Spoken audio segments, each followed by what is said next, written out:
My father gave the family business to my brother-in-law at his retirement party and called me a disappointment. For years, I believed that I would take over as CEO of my father's lab equipment business. He had built the company from the ground up, and it was well known in the industry.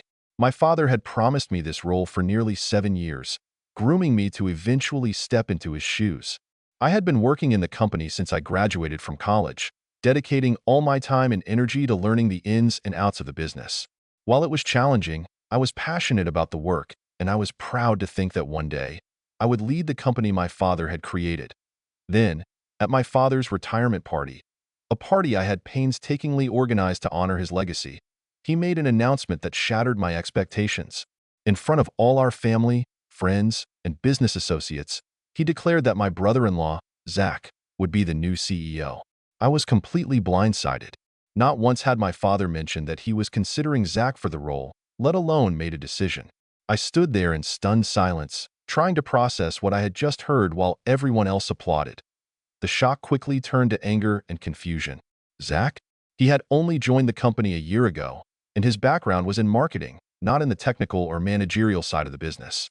I had spent 7 years preparing for this role, working long hours and sacrificing my personal life to ensure I was ready to take over.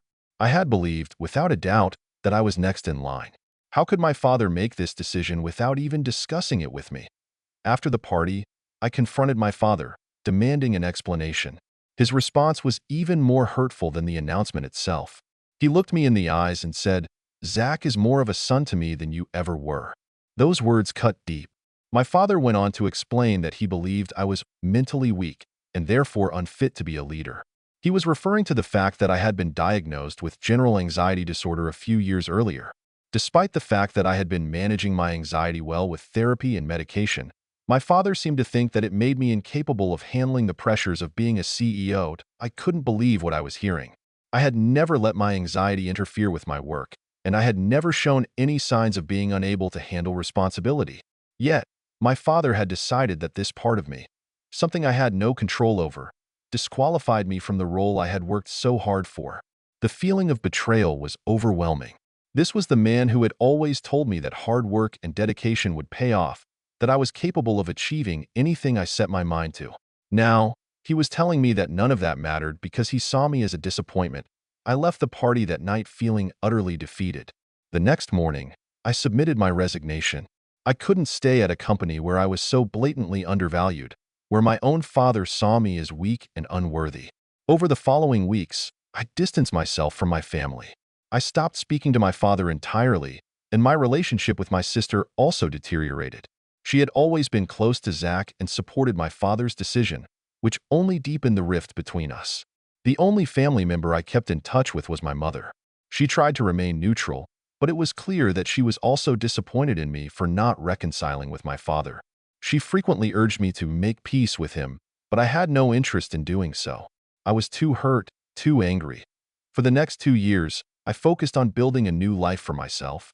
I found a job in a different industry where I thrived and quickly advanced in my career. It was a relief to be in a place where I was valued for my skills and where my mental health wasn't seen as a weakness. However, the pain of what had happened with my family never fully went away. It lingered in the background, a constant reminder of the betrayal I had experienced. Then, recently, my mother called me in a panic. She told me that Zach had been arrested for tax fraud and that my father was under investigation due to his previous involvement with the company. My mother was beside herself with worry, fearing that my father could end up in prison. She begged me to speak to my father, to help in any way I could, possibly even to testify for him in court if it came to that. But I refused. I wanted no part in their legal troubles, especially since my father hadn't even reached out to me himself. He was still too proud to ask for my help directly, even when he was in such a dire situation. My mother was furious. She accused me of being selfish, of abandoning my family when they needed me most. She said I was being heartless and that I would regret it if something happened to my father. But I stood by my decision. I told her that after everything that had happened, I wasn't willing to put myself in the middle of this mess. I had moved on with my life, and I didn't want to be dragged back into the chaos that had caused me so much pain. That a week later, my mother called again, this time more upset than ever. She told me that my refusal to help was tearing the family apart, and that she couldn't bear to speak to me anymore. After another heated argument, she blocked me. I was stunned.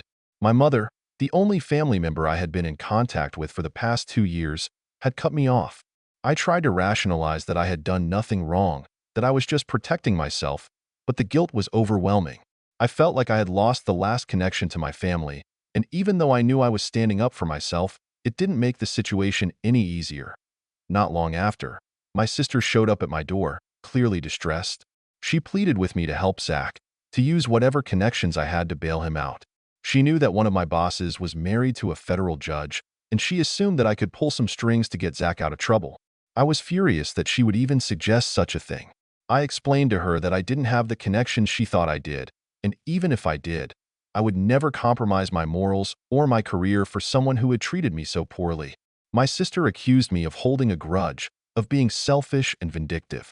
We ended up having a huge fight, and she left, vowing never to speak to me again. 4 days later, there was a knock on my door. To my surprise, it was my parents. My initial reaction was to refuse to let them in, but my father insisted that he wasn't there to ask for help. He was there to apologize. This was the first time in 2 years that he had acknowledged his mistake. My father, the man who had always been so proud and stubborn, stood on my doorstep, admitting that he had been wrong.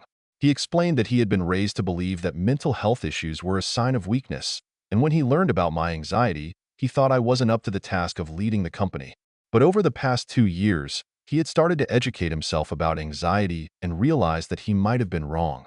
He admitted that he had made a terrible decision and was sorry for the pain he caused me. I was in shock. This was the apology I had been waiting for, but it felt bittersweet. While I appreciated his effort, I wasn't ready to forgive him right away. It wasn't just about what happened 2 years ago. It was also about the fact that it took him this long and so much trouble to realize he had wronged me. I told him I needed time to think, and he respected that.